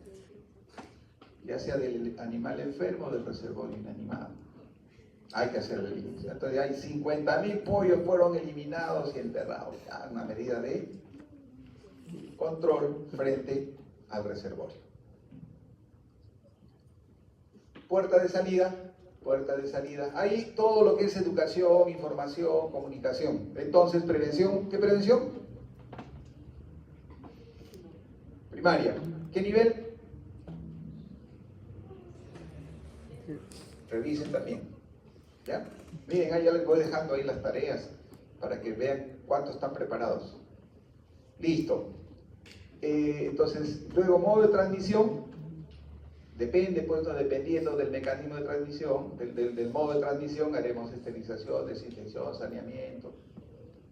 Va a depender. Entonces, miren, yo les estoy dando un panorama y ustedes, yo les he dado también creo que una lectura sobre cadena de transmisión. Lean y resuelvan. Van a resolver ya para después del examen la parte del ejercicio, pero yo les sugeriría que le den una miradita al ejercicio y desarrollen a manera de reforzar estos contenidos teóricos. Porque la actividad del seminario la vamos a desarrollar después que den ustedes el examen. Ahí van a desarrollar el seminario, pero la teoría la estamos dando hoy, por lo tanto esto ingresa también en el examen. También modo de transmisión, si es por agua de alimentos, potabilización, pasteurización, pues, ¿no? Eso es lo que hay que hacer si el modo de transmisión está involucrado el agua, los alimentos. Si son vectores, desinsectización, derratización, fumigación, dependiendo del vector que estemos hablando. Luego tenemos puerta de entrada igual que la puerta de salida. Es educación, información, comunicación, ¿no? Lávate las manos, ponte mascarilla, cuando tosas, utiliza la etiqueta de la tos, vacúnate, ¿no? Información, educación y comunicación. Huésped susceptible de inmunización. ¿En quién? En la persona sana, pues, ¿no? Hay que hacerle la inmunización. Y luego también tenemos que mejorar el estado general o el estado inmunológico. ¿A través de qué? A través de mejorar la alimentación, la nutrición, los estilos de vida. Luego tenemos el otro concepto que está referido a la notificación. Estas enfermedades hay que notificarlas. Y hay una serie de enfermedades que son de notificación obligatoria, inmediata, semanal, mensual. Eso vamos a revisar cuando hablemos de vigilancia epidemiológica. ¿Qué es lo que queremos ahora? Es que sepan que estas enfermedades tenemos que notificarlas. Y ahí juega un rol importante, nuevamente, como les digo, ustedes, futuros clínicos. Y como dice, es el primer paso para controlar las enfermedades transmisibles. Pero para que se dé este primer paso, ¿qué tenemos que hacer? Tienen que ustedes reportar, porque si no hay reporte, no hay notificación. Entonces yo diría, el primer paso es el reporte, luego la notificación de parte de epidemiología. El propósito de la notificación es suministrar información necesaria y oportuna para que las autoridades de salud lleven a cabo los estudios requeridos y tomen las medidas. Puede ser notificación de caso o notificación de brote. Y ahí cuando se hace la notificación de un caso, hay, como yo les decía, hay notificación individual y para eso se llena una ficha. Y la ficha también desde ahora tienen que acostumbrarse a que hay que llenarla completa y con letra legible. ¿Sobre todo qué? Sobre todo la dirección, el nombre del paciente y su teléfono. Porque a partir de ello vamos a ubicar al individuo en su vivienda para aplicar todas las medidas de control a su alrededor. Brotes también se notifican, hay un sistema, eso sí, de los brotes nos encargamos específicamente lo que hacemos epidemiología. Hay un brote, hay un sistema en la página web del ministerio que se llama Epibrotes y inmediatamente ingresamos ahí un reporte inicial con los datos principales, pero para la notificación individual juega un rol muy importante el médico que está haciendo vigilancia pasiva. Estas son algunas de las enfermedades que se notifican en el país. Hay más de 120 y tantas enfermedades de notificación en el país. Eso, como les digo, lo vamos a revisar con amplitud. Acá les he traído una muestra de qué cosa es lo que reportamos, no para que aprendan de memoria, no eso ni lo vean de memoria. Revisen nomás de qué se trata, analicen la información, qué datos se están reportando, confirmado, probable, qué son las definiciones operacionales de caso que utilizamos en epidemiología. Eso es lo que hay que tener en cuenta, ¿ya? Y el otro dato sí, es importante que analicen pues esto, ya saben qué cosa es esto. Incidencia acumulada, ¿cierto? Incidencia acumulada. Pueden sacar también incluso la tasa de ataque, porque tienen acá las defunciones entre los casos confirmados. Podemos sacar la tasa de ataque. Y tenemos las incidencias. Entonces acá sí yo les puedo poner esto, no para que se acuerden de memoria, sino para decirles dónde hay mayor riesgo o dónde hay mayor letalidad. Listo, eso es todo, jóvenes. Entonces ya les hemos hecho un repaso de varias cosas, ¿eh? Y los estamos motivando a que revisen con calma sus clases. No se dediquen mucho les digo, dedíquenle el tiempo necesario al otro curso, pero también dedíquenle al curso de epidemiología. Yo sé que ustedes sí le dedican, por eso están presentes hoy. Y yo tengo la esperanza y el deseo de que todos los que están acá aprueben. Y van a aprobar si es que han venido a clases a escuchar clases, porque también uno no va a aprobar solo por venir a clases, ¿no? Eso también lo saben. Pero la probabilidad de que aprueben los que vienen y están atentos es súper alta. Y a la hora del examen, den el examen tranquilos, no se sientan presionados. La otra recomendación, si ven que hay una pregunta que está complicada, no se enreden ahí escarbando, pasen a la otra y dejen al final las que consideran más complicadas, porque a veces el estudiante se enfrasca en una pregunta, pasaron los 60 minutos y no logra ni siquiera marcar las respuestas en su tarjeta. Entonces esas recomendaciones van a tener el tiempo de verdad súper suficiente, porque es 1 minuto y medio por preguntas, y hay preguntas que sin leerlas casi se responden. El que ha estudiado, sin leerlo. En realidad, para el que ha estudiado, ese examen debe de acabar máximo en 40 minutos. Para el que no, 2 horas no lo va a resolver. Muy bien, listo. Saquen su hojita, les agradezco su paciencia nuevamente por estar acá. Y saquen su hojita, vamos a hacerles una pregunta.